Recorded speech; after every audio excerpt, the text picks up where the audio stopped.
Okay, so we have started the Indian national movement, जिसमें हमने moderates and extremist वाला phase शुरू किया था।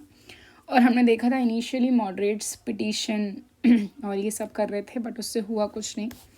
देन फाइनली एक्सट्रीमिस्ट फेज़ जो है वो शुरू होता है। एक्चुअली इसकी जो शुरुआत है उसके बारे में अगर देखा जाए तो होता क्या है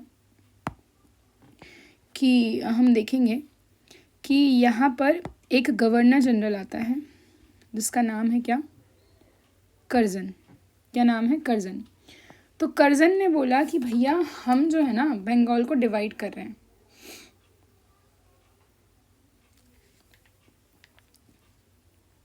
क्यों कर रहे हैं? तो बोले कि यहाँ पे बंगाल जो है वो बहुत बड़ा है और हमसे गवर्नेंस नहीं हो पा रहा है, ठीक है। बट रीज़न ये नहीं था, रीज़न एक्चुअली ये था कि इंडिया में जो रेवोल्यूशनरी एक्टिविटीज़ हो रही थी ना सबसे ज़्यादा, वो बंगाल में ही हो रही थी। तो रेवोल्यूशनरी एक्टिविटीज़ कर्व करना, हिंदू मुस्लिम यूनिटी को तोड़ना was a major intent of the Curzon. That is why he divided Bengal, the eastern Bengal with Assam and the rest of Bengal, जिसको आज हम वेस्टर्न बंगाल भी बोलते हैं। तो कर्जन, कर्जन से याद रखो, कट कर दिया, काट दिया। किसने? कर्जन ने। कब? 1905 में, पार्टीशन ऑफ बंगाल। तो जो ईस्टर्न पार्ट था ये मुस्लिम पॉपुलेशन वाला एरिया था, एंड जो वेस्टर्न था वो आपका हिंदू वाला था। डिवाइड एंड रूल की पॉलिसी अपनाई। तो इन्होंने क्या किया एक्चुअली, जो आपका डिवीज़न हुआ ना, तो ब्रिटिशर्स ने कहा कि भाई ये जो बंगाल का विभाजन है ये हमारे लिए दो नई बहुओं जैसा है, और ये दो नई बहुएं जो है ना उनमें से ईस्टर्न वाली हमको ज़्यादा प्यारी है। मतलब जो मुस्लिम वाला एरिया था ना वहाँ ये इनको अपनी साइड करना चाह रहे थे एक्चुअली, बस बात इतनी सी थी। Bengali Hindu were at the forefront of the political agitation following the partition and anti British movement. ये क्या कर रहे थे? बहुत ज़्यादा अपोज कर रहे थे। तो इंडियन नेशनल कांग्रेस ने यहाँ पे एक नया मूवमेंट शुरू कर दिया है जिसका नाम है स्वदेशी मूवमेंट, स्वदेशी या फिर बायकॉट मूवमेंट। तो स्वदेशी या बायकॉट में आपको मिलेगा the main reason was the partition का जो मेन रीज़न था वो क्या था? वीक करना जो पॉलिटिकल स्ट्रगल चल रहा है उसको। Curzon tried to favour the Muslim by announcing that Dhaka would be the new capital of Muslim majority province. तो जो ईस्टर्न और वेस्टर्न डिवाइड कर दिया है ना, उसमें से बोल रहे हैं कि जो ढाका होगा वो क्या होगा? आपका कैपिटल होगा। फिर साथ साथ में अच्छा ये जो अनाउंसमेंट हुआ है ना, ये हुआ है जुलाई में कि बंगाल का डिवीज़न करने वाले हैं, ये हुआ है 19 जुलाई को। तो 7 अगस्त 1905 को रेजोल्यूशन जो पास हुआ और उसी दिन शुरू कर दिया गया क्या? स्वदेशी मूवमेंट, ठीक है।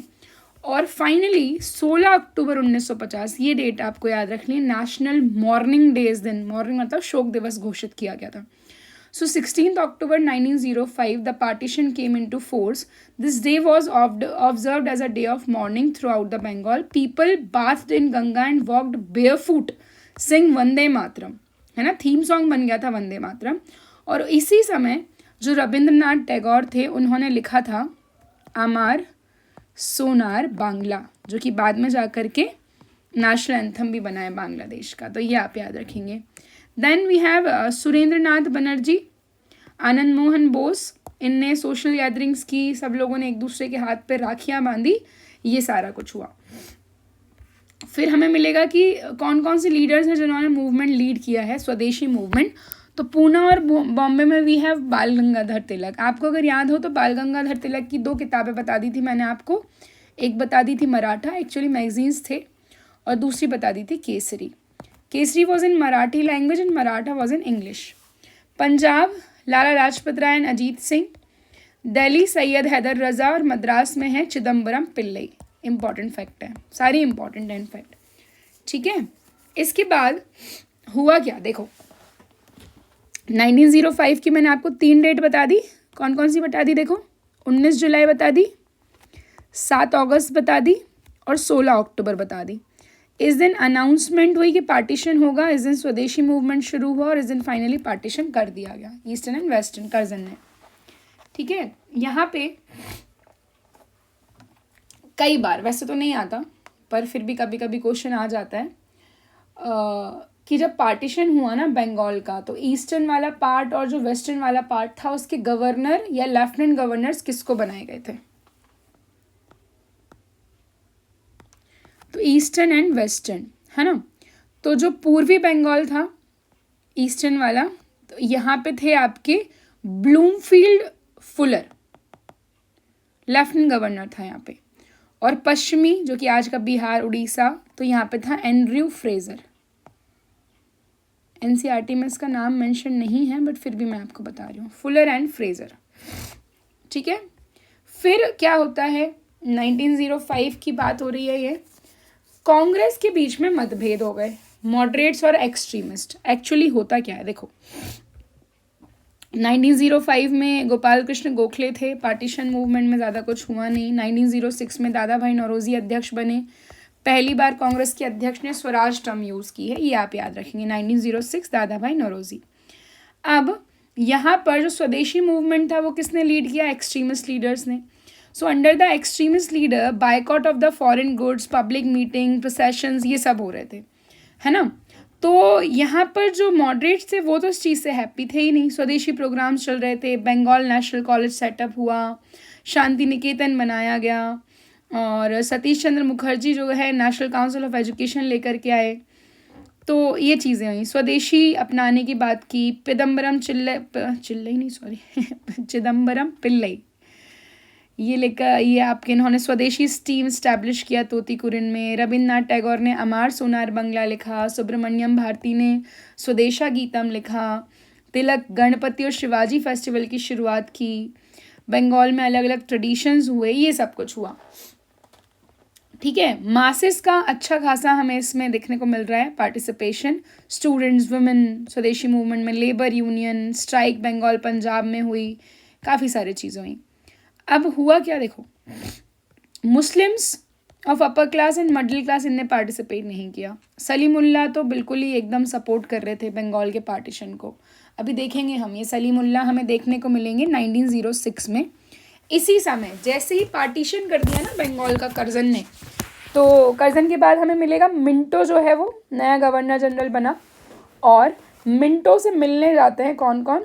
आगा खां, वकारुल मुल्क और सलीमुल्लाह, तीन नाम है। क्या क्या? आगा खां, वकारुल मुल्क और सलीमुल्लाह। और मिंटो कहता है हाँ हाँ बनाओ, अपनी पार्टी बनाओ। तो ये बना लेते हैं क्या आपका? मुस्लिम लीग। अभी देखेंगे आगे आएगा। खैर, ब्रिटिश गवर्नमेंट ने मूवमेंट को सप्रेस कर दिया। The end of the partition of student स्वदेशी मूवमेंट, ब्रिटिश गवर्नमेंट ने सर्कुलर निकाल दिया एक, एंड फाइनली जो मूवमेंट था इसको सप्रेस कर दिया गया, ख़त्म हो गई कहानी। आफ्टर द राइट्स इन पंजाब, लाला लाजपत राय, अजित सिंह जो है इनको एक्सपेल्ड कर दिया गया, बाहर कर दिया गया। फिर यहाँ पे the movement was rendered leaderless with most of leaders या तो अरेस्ट कर दिए गए या बाहर निकाल दिए गए, अरबिंदो घोष, बिपिन चंद्र पाल। तो अब 1907 में कांग्रेस का सेशन होता है, कहाँ पर? सूरत में, ठीक है। इसके अध्यक्ष कौन थे इस सेशन के? आप याद रखोगे, रास बिहारी घोष। कौन है? रास बिहारी घोष हैं। तो एक्सट्रीमिस्ट और मॉडरेट्स के बीच में लड़ाई हो जाती है 1907 में। सूरत में हमें मॉडरेट एंड एक्सट्रीमिस्ट अलग अलग देखने को मिलते हैं, ठीक है। तो डिवीजन कब हुआ? 1907, सूरत स्प्लिट, रास बिहारी घोष कांग्रेस में। The movement arouse the people but did not know how to use a newly release energy और how to find new forms. इस वजह से जो मूवमेंट है वो क्या हो जाता है? फेल हो जाता है। 1906, so partition of Bengal became the biggest reason for the split between Hindu and Muslim community. Actually Bengal का पार्टीशन किया ही इस वजह से गया था कि क्या हो जाए, आपका अलग अलग कर दिया जाए। तो यहाँ पे मुस्लिम डेलीगेशन लेड बाय आगा खां मिलता है किससे? मिंटो से।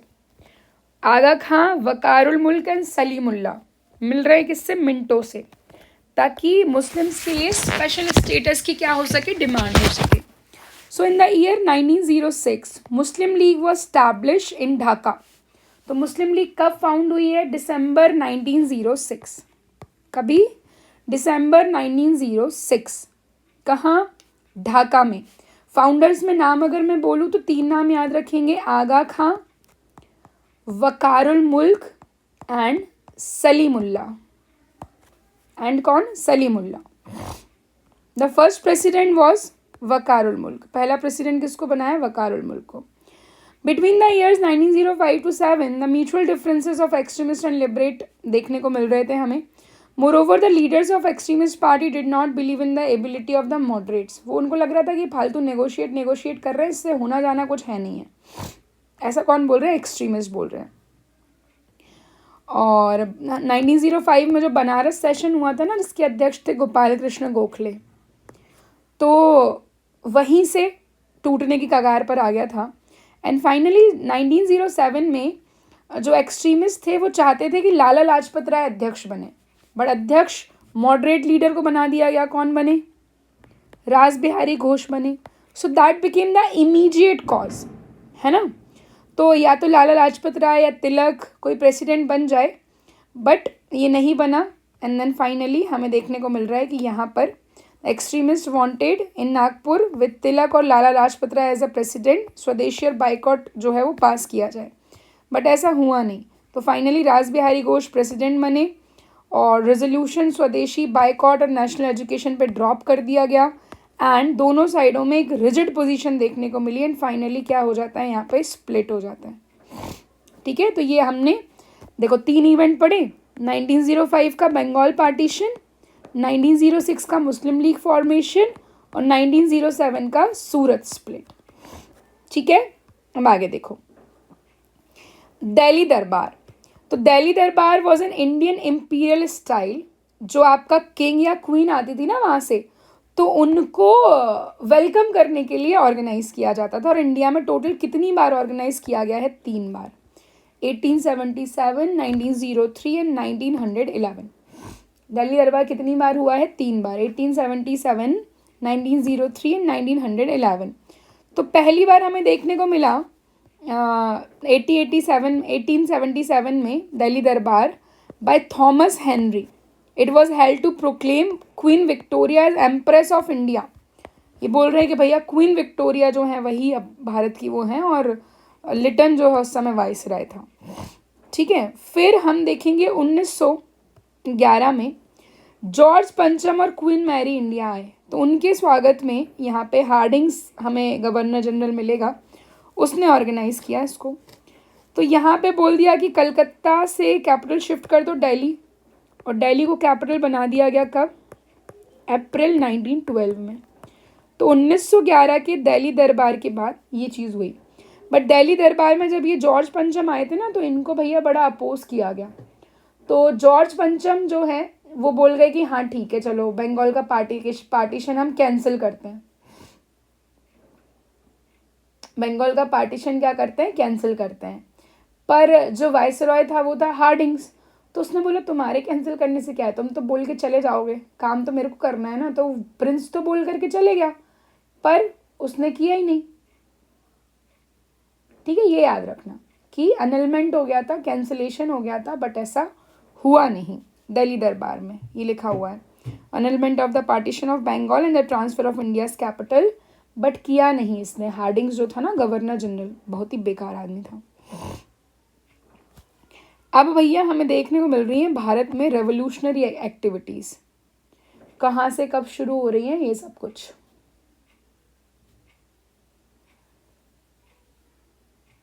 तो the revolutionaries did not adopted a violent mass revolution throughout the country at this stage. Instead, they opted to follow in the footstep of Russian और Irish nationalist. ठीक है, बहुत ज़्यादा कह सकते हैं वॉयलेशन नहीं वॉयलेंट नहीं हो रहे थे। ठीक है, organising assassinations of unpopular officials, inform among the revolutionary themselves, conducting स्वदेशी dacoities to raise fund for revolutionary activities। तो ये सब कुछ हुआ है। तो सबसे पहले हमें देखने को मिला कि भैया वेस्टर्न आइडियोलॉजी से हम इंस्पायर हुए। Idea was to strike terror in the heart of the rulers, कुल मिला के ब्रिटिशर्स को भगाना था। तो शुरुआत हो रही है हमारी बंगाल से। 1870s में Calcutta student community mix with the secret society, but बहुत एक्टिव नहीं हुए। हमें एक्टिव देखने को मिलेगा 1902 में मिदनापुर में, बंगाल में। क्या नाम है इनका, ज्ञानेंद्र नाथ बासु, तो यहाँ पर एक अनुशीलन समिति बनाई जाती है। प्रमोद मित्र, जतेंद्र नाथ बनर्जी, बारेंद्र कुमार घोष, ये नाम याद रखेंगे सारे। अनुशीलन समिति कब बनी, कहाँ बनी? बंगाल में बनी। अच्छा, एक पूछते हैं अनुशीलन समिति ऑफ ढाका, तो ये है आपका पुलिन बिहारी दास। कौन है? पुलिन बिहारी दास है अनुशीलन समिति ऑफ ढाका वाले, इनको भी याद रख लेना। फिर यहाँ पे an inner circle with in Anushilan with Barendra Kumar Ghosh, Bhupendra Dutt started the weekly magazine जिसका नाम है युगांतर। तो जो अनुशीलन समिति वाले लोग थे ना, उन्होंने ही युगांतर शुरू किया है। सो इन 1906 जो आपके रास बिहारी बोस या सचिन नाथ सान्याल हैं, इनने पंजाब, दिल्ली, यूपी इस सब के रीजन को क्या किया, कवर किया, और हेमचंद्र कानूनगो को अब्रॉड भेजा बॉम्ब बनाने सीखने के लिए। और जो युगांतर ग्रुप था ये वाला, इन्होंने क्या किया, सर फुलर देखा था हमने, attempt on the life of Fuller, जो कि गवर्नर जनरल बना था ईस्टर्न बंगाल का, हालांकि हो नहीं पाया ऐसा, इसकी जगह कुछ और ही मर गया था। They attempted to derail the train on which the Fraser was travelling. Dhaka के भी बता दी मैंने आपको, पुलिन बिहारी दास, ठीक है। फिर अलीपुर बॉम्ब कॉन्स्पिरेसी हमें एक यहाँ पे देखने को मिल रही है। इसमें क्या हुआ था देखो, Alipore bomb case was related to the assassination of Douglas Kingsford. Douglas Kingsford British chief magistrate था and he was a target, जो बॉम्ब मुजफ्फरपुर का जज था, ऐसे याद रख लो, ठीक है। किंग्सफोर्ड कहाँ का? मुजफ्फरपुर का, बिहार में। तो यहाँ पे दो लोग थे, एक थे प्रफुल्ल चाकी और एक थे खुदीराम बोस। इन्होंने बॉम्ब फेंका, हालांकि जो बॉम्ब था वो कहीं और जाकर के गिर गया, तो 2 ब्रिटिश वुमेन की डेथ हो गई, बट जिस पे अटैक हुआ था उसको कुछ भी नहीं हुआ। So the British government arrested sir Aurobindo Ghosh. Alipur bomb conspiracy में किसको पकड़ा गया? अरविंदो घोष को और बहुत सारे रेवोल्यूशनरीज को, और इन पे कॉन्स्पिरेसी और वेजिंग वॉर का वो लगाया गया, ठीक है। सारे के सारे मेंबर्स अनुशीलन समिति के थे। तो प्रफुल्ल चाकी ने तो सुसाइड कर लिया, ठीक है। खुदीराम बोस जो हैं इनको फांसी पर चढ़ा दिया गया, और ये यंगेस्ट पर्सन रहे हैं इंडिया के जिनको वो किया गया, एग्जीक्यूट किया गया। अरविंदो घोष को छोड़ दिया गया था due to lack of evidences. तो ये हो गया बंगाल। कल हम पढ़ेंगे महाराष्ट्र और रेवोल्यूशनरी एक्टिविटीज़ कल हम निपटा देंगे सारी, ठीक है। कुछ भी लगे doubt, so you can ask.